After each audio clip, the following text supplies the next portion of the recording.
यशोदा, यशोदा, काय हो? काय झालं?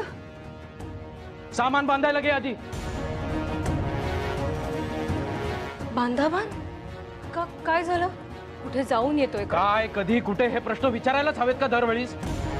कर म्हटलं की करायचं आणि सगळं सामान बांधून घे. भांडी कुंडी कपडा लत्ता सगळं सामान? काय झालंय मला नेमकं कळेल का? हे बघा, तुम्ही लवकर सांगा, जीव घाबरा होतोय आता. सामानाची आवरावर करायला सांगतोय म्हणजे आपण घर सोडून चाललोय एवढा साधा अर्थ कळत नाही का तुला? काय काय बोलताय तुम्ही? घर सोडून का जायचंय आपल्याला? अहो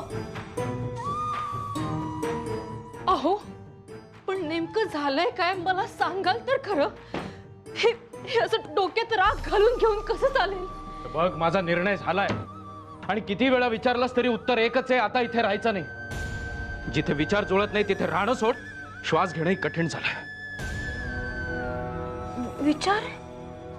अहो, पण तुम्हीच म्हणायचात ना तुमच्यात आणि भाऊजींमध्ये काय कसले ते तात्विक कैसे वाद आहेत ते. मग असं केवळ विचार जुळत नाही म्हणून हे असं वागायचं का? हे असे इतके घरोब्याचे संबंध ते असे झटक्यात तोडून टाकायचे का? तोडायचे संबंध, तोडायचे यशोदाबाई. कितीही जड जात असलं तरी तोडायचे. कारण आता नाती जोडून ठेवणारा कुठलाही बंध मागे उरलेला नाही. मी पुस्तकांची आवरावर करायला घेतोय. सामान बांधायला घे.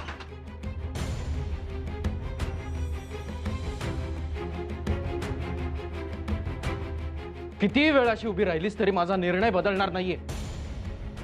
सामान बांधायला घे.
चला, उशीर होतोय.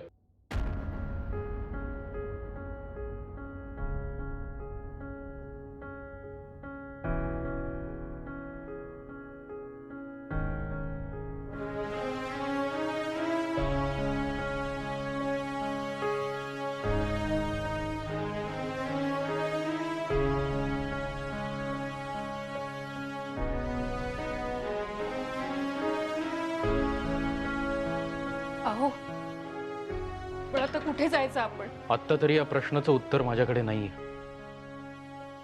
पण इथून बाहेर पडल्यावर अशी जागा नक्कीच असेल जिथे आपल्याला मोकळा सुधारक श्वास घेता येईल.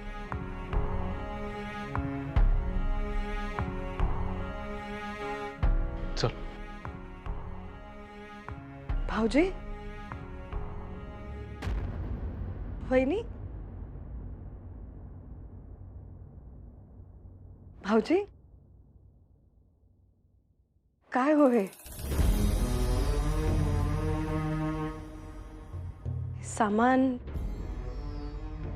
बांधा बांध सगळी. कुठला आमच्या प्रवासाला निघालात की काय अचानक?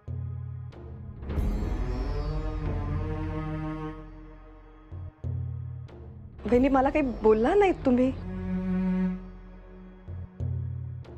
काय झालंय काय? वहिनी निरोप द्या. येतो आम्ही.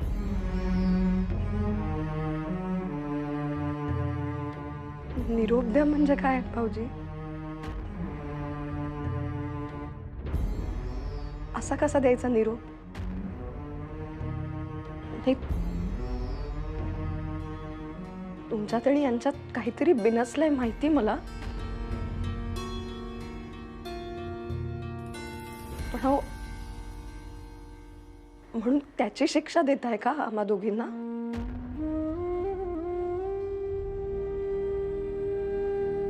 ते काही नाही. मी काही तुम्हाला या घराचा उंबरठा ओलांडू द्यायची नाही. हा वहिनी, तुम्ही सगळं सामान आत नेऊन ठेवा. पाहू जा जा बरं. मी सांगते म्हणून ठेवा. तुमची मोठी बहीण सांगते म्हणून ठेवा. तेवढा हक्क आहे माझा.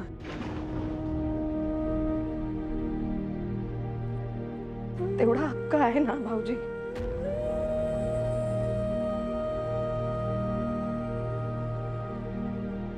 आता या बंधनात आम्हाला अडकवू नका वहिनी.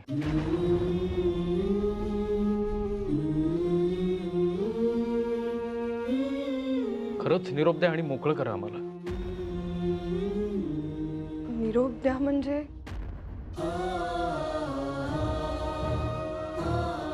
असा कसा द्यायचा निरोप भाऊजी? वहिनी, तुम्ही सांगा काहीतरी त्यांना. अहो, जन्मोजन्मीची नाती आहेत ही. अशी एकदा निरोप द्या म्हटल्यावर तुटतात होय. तुम्ही दोघांनी एकत्र एक वाट चालायची असं ठरवलं आणि आम्हाला दोघींना एकत्र आणलं.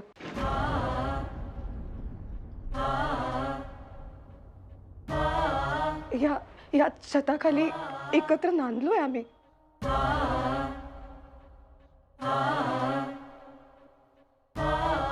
मी अस्वस्थ असेल ना तर त्यांच्यावरही कळ उठते.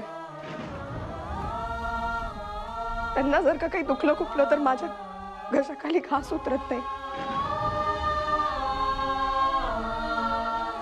मग आता तुमच्या या भांडणात ही नाती तोडू म्हणता का हो भाऊजी? या तुमच्या व्यवहारी जगात आमच्या भावनांना काही किंमत नाही? मुळात त्या भावनांची किंमत करावी इतक्या स्वस्त आहेत का त्या?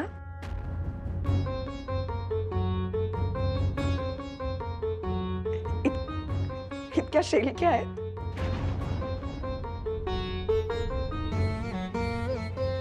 तुमच्या या धारदार स्वाभिमानापायी आमच्या बायकांच्या मनांना होणाऱ्या जखमा, आमची घायाळ मन ही नाही कळायची तुम्हाला कधीच? कशासाठी हे सगळं? मी हात जोडते भाऊजी. मी हात जोडते. हा हट्ट सोडा. वहिनी काय करते? मी हात जोडते. खरंच असं करू नका हो.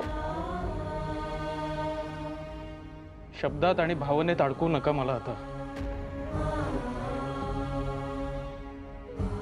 काही चुकलं असेल तर क्षमा करा.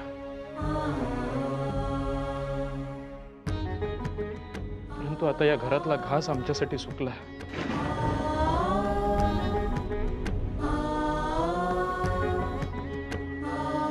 वैचारिक मतभेदांची दरी इतकी खोल गेली की त्याचा तळ गाठायचं म्हटलं तरी मन आणखीन दुखावली जाणार आहेत.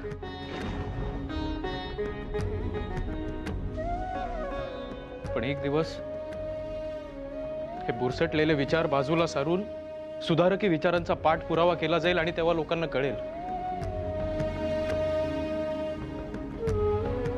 मी चुकीचा नव्हतो.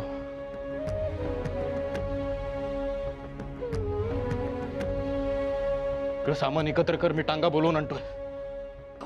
ऐका ना.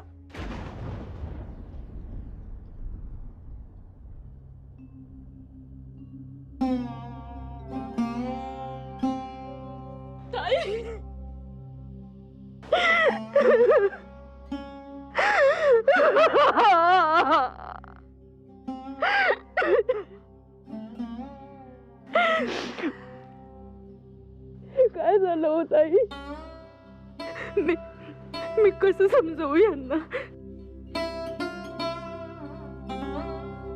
मला पण काही सुचत नाही हो वहिनी. हे आता इथे असते, काही बोलले असते, समजावलं असतं, पण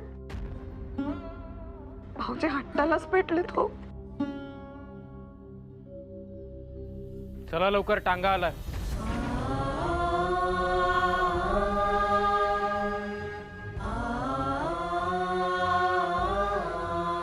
अहो, यशवंत आज झोपलाय. कृष्ण त्याला खेळ. कृष्ण थांबा. सवाष्णबाईला अशी रिकाम्या हाती घरातून जाऊन देऊ? मला निदान ओटी भरू द्या तुमची. भाऊजी आता इतकं तरी ऐका माझं.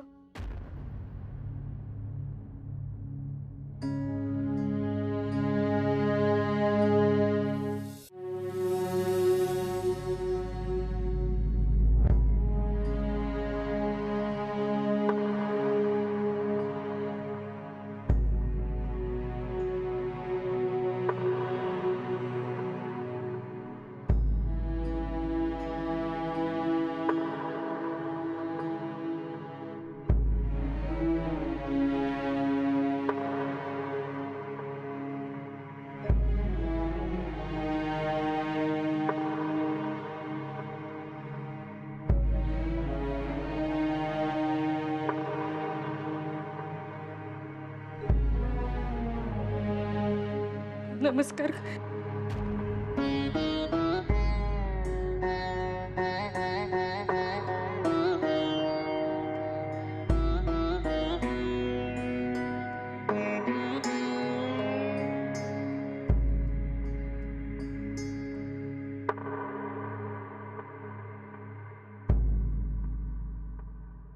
नको जाऊस ना काकू.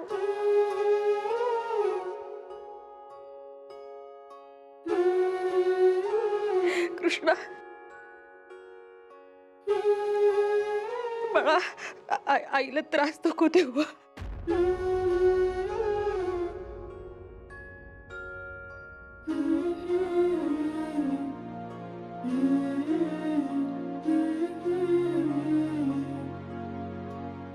नव्या जागी जात आहे. जीवाला सांभाळून असा. चला लवकर, उशीर होतोय.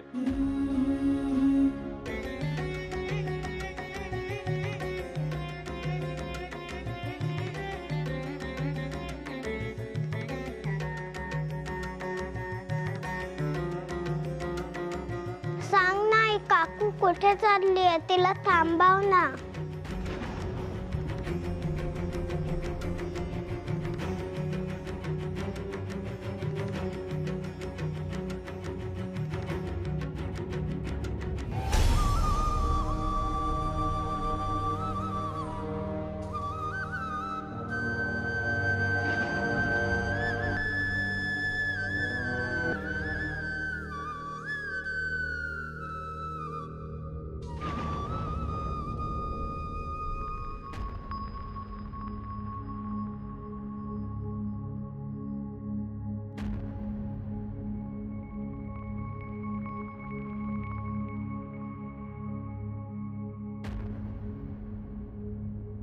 अहो,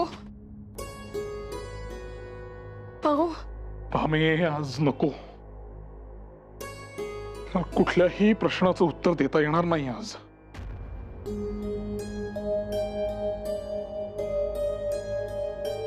थकलोय मी. बळ अर्ध झालंय अक्षरशः. आपली म्हणवणारी माणसं ही अचानक अशी परकी होतात, नजरे आड होतात अशी बघता बघता. मी एकट्याने नव्हे, गोपाळराव, तुम्ही देखील मित्र गमावलाय आणि कळणार नाही आज त्यांना. मित्र गमावणं म्हणजे नेमकं काय हे, चूक कोण, बरोबर कोण, काही कल्पना नाही. येणारा काळच ठरवेल कोण चूक ते.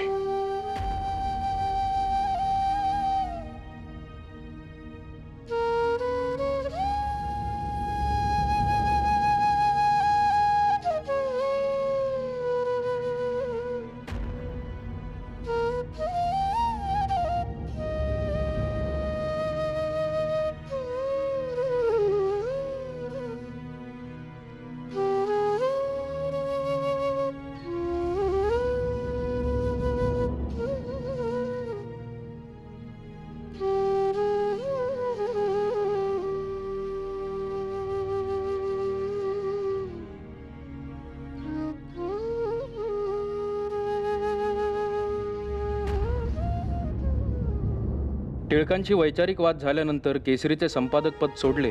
त्यालाही आता बराच काळ गेला. अनेक वर्ष केसरीशी असलेलं नातं वैचारिक मतभेदांमुळे तोडून नवी सुरुवात करण्याचा निर्णय घेतला आणि माझ्या सुधारकी विचारांना समाजासमोर मांडण्यासाठी हे पाऊल उचललं. सन 1888 सुधारक या वृत्तपत्राचा पहिला अंक छापला गेला. समाजातील अनिष्ट रूढी चाली याविरुद्ध आवाज उठवणे हे मुख्य उद्दिष्ट असले तरीही या वृत्तपत्रात राजकीय आणि अर्थशास्त्र विषयक लेखही आवर्जून लिहिले जात आहेत. समाज सुधारणेची वाट गुलाबाच्या पाकळ्यांनी सुशोभित केलेली नसणार याची आम्हास कल्पना होतीच, नव्हे तशी खात्रीच होती. पिढ्यानपिढ्या ग्लानीत असणाऱ्या या समाजाला जागे करणे सोपे कार्य नव्हेच. सुधारक म्हणून जे लेख छापून आले त्यांना समाजातून चहूबाजूंनी तीव्र प्रतिक्रियांना तोंड द्यावे लागले. अगदी खुनांच्या धमक्यांपासून ते जिवंतपणीच प्रेतयात्रा काढणे असे प्रकारही घडले. मात्र आम्ही आमच्या उद्देशापासून विचलित झालो नाही. इष्ट असेल तेच बोलणार आणि साध्य असेल तेच करणार या आमच्या स्पष्ट भूमिकेतून सामाजिक सुधारणांचा कडवा पुरस्कार आम्ही कायमच करत राहू. भले यात समाजाचा रोष आम्ही ओढावून घेतला असेल, परंतु भविष्यात याच सुधारणांची कास धरून नवीन युगाचा जन्म होईल आणि समाजाची वाटचालही. तेव्हा भविष्यातील सुधारकी सोनेरी दिवसांसाठी आज हा त्रास सहन करण्यावाचून गत्यंतर नाही.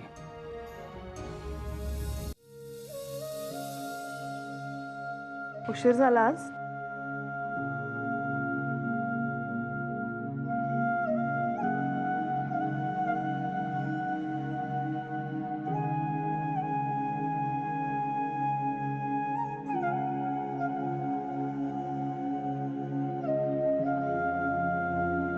काय झालंय?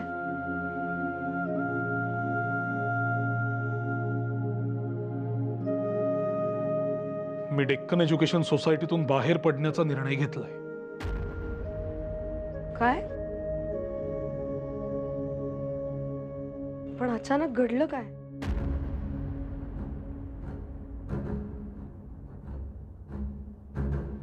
काय घडलं? मलाही गेले काही दिवस हाच प्रश्न भेडसावतोय. नेमकं असं घडलं काय की सगळंच बिनसलं अचानक. कधी कधी घटनाच अशा घडतात की हातातून वाळू सुटावी तसे सगळे सुटत जाते. अहो पण सगळं सुरळीत चालू असताना अचानक नक्की झालं काय ज्यामुळे हा निर्णय घ्यावा लागला? एक कारण असेल तर सांगू. आधी गणित शिकवण्यावर वाद झाला. त्याचा कसला वाद? मला गणित शिकवता येत नाही असं काही जणांचं म्हणणं आहे. काहीतरीच काय? गणित शिकवण्यात तुमचा हात तरी धरू शकेल का कोणी? ते आता महत्वाचं उरलेलं नाही.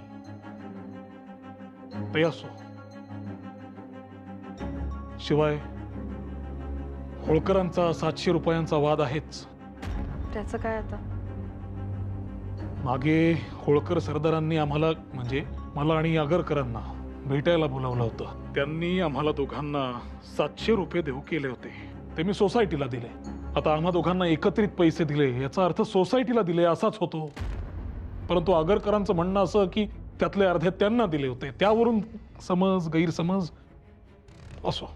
तुम्ही भाऊजींना समजावलं नाहीत का? काही अर्थ नाही. आगरकरांना समजावण्यात काहीही अर्थ नाही. ते केसरीतून बाहेर पडले तरी सोसायटीत आहेत. ते केसरी सोडून गेले, मी सोसायटी सोडून जाईन. आता त्या संस्थेशी यापुढे माझा काहीही संबंध नाही. अहो